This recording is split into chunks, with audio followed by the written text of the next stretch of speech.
Some watches show time, some watches make you feel time. And then there are the watches that almost tell stories, not just minutes and hours. Imagine a watch that requires you to slow down to read it, to contemplate, to disrupt your relationship with time. That's the world of Sevan Bıçakçı, and that world is captured beautifully in Sevan Bıçakçı, the Timekeeper book. It's a large format celebration of one of the most singular creators in the world of jewelry and now the world of horology. This book is co-authored by Sevan Bıçakçı himself and Vivian Becker, an award-winning jewelry historian and journalist. Becker is one of the most respected voices in luxury object writing, a contributing editor to the Financial Times' How to Spend It, and the author of numerous Asolene volumes on jewelry and creativity. She's curated major exhibitions and catalogs, bringing academic depth and narrative rhythm to what could otherwise be a dry coffee table book. The combination creator plus historian gives this volume a rare dual perspective, intimate and analytical, first-hand and contextual. Sevan Bıçakçı also isn't just a traditional watchmaker. He's a jeweler by training, a master of traditional metalsmithing, gemstone cutting, and narrative ornamentation with skills largely unseen in contemporary craft. He didn't start out thinking about watches. Instead, as the book tells us, his journey into horology began with something almost poetic. An exhibition of the Ottoman-era clocks at Istanbul's Topkapı Palace Museum, where he encountered makers who spent lifetimes on a single work, unconcerned with commercial pressures. That experience was he spent over 9 years translating it into wrist-worn objects. It reveals the book's central theme, time not as function, but as a feeling. This is where the story gets fascinating. Bıçakçı's watches often hide the time. What his watches demand instead is attention, presence, and even reflection. This is not a practical watchmaking. This is emotive watchmaking where jewelry traditions such as intaglio, detailed carving, miniature relief, gem interplay meet high-end Swiss movements, not as a concession but as collaborators in a deeper narrative. The result are watches that feel like portable stories where ancient motifs and modern mechanics converge. Vivian Becker doesn't structure this book as a linear timeline or catalog of references. Instead, she frames Bıçakçı's creations as artifacts of cultural memory.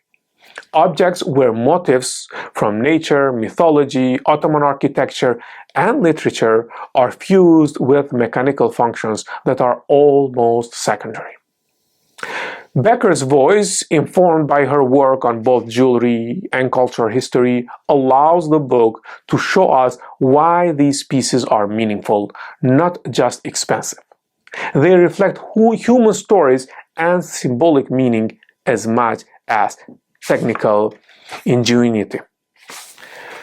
If you think of most wristwatches as functional machines, Bıçakçı's world challenges that assumption.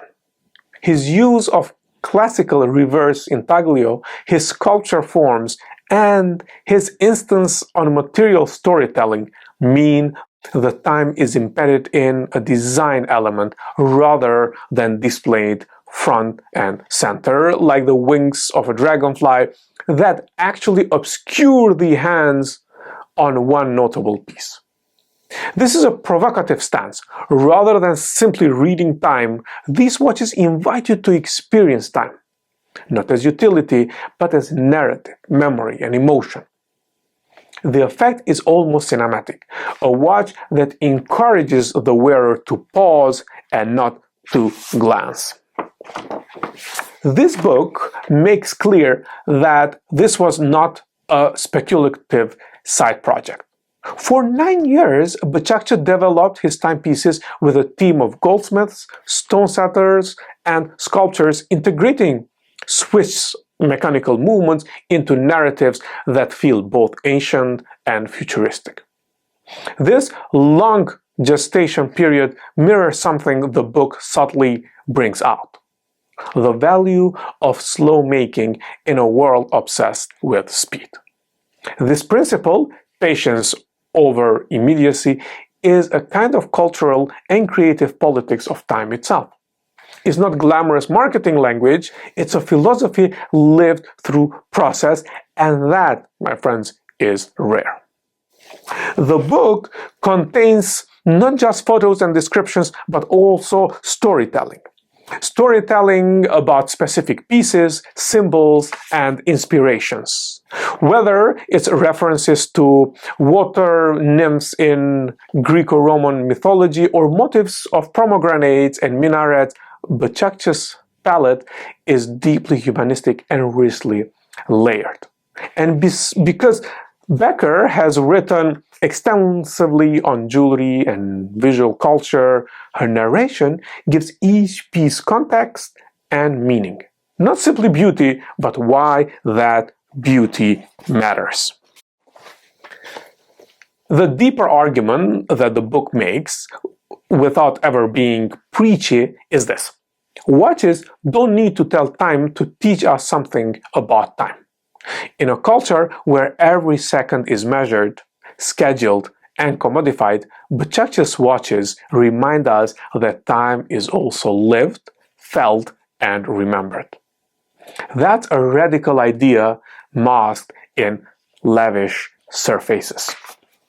If I have to summarize the book in one sentence, it would be that most watches measure seconds, and Sevan Bıçakçı's watches measure attention. These aren't objects meant to be glanced at while you're rushing.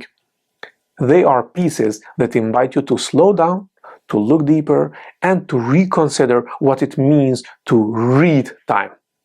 In an age of efficiency, these watches and this book remind us that slowness has its own values.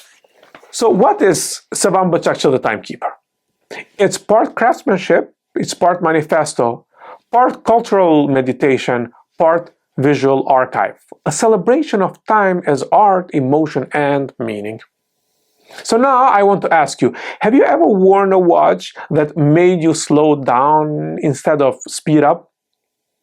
Do Bıçakçı's creations feel like horology or something beyond it? And what does time mean to you on the wrist? I want to hear from you, so make sure you drop me a comment, you send me a message, and you tell me which watch book you want next. Because this series is about building a library of understanding and not just summaries. Because in the end, watches aren't just machines. They are stories, and we are storytellers. They are culture, and they are statements about who we are when we try to hold time in our hands or in our wrist. This is Watches and Politics, so subscribe, share it with a collector or a friend who always takes time with their watches or always likes to learn more about watches. And I'll see you in the next chapter.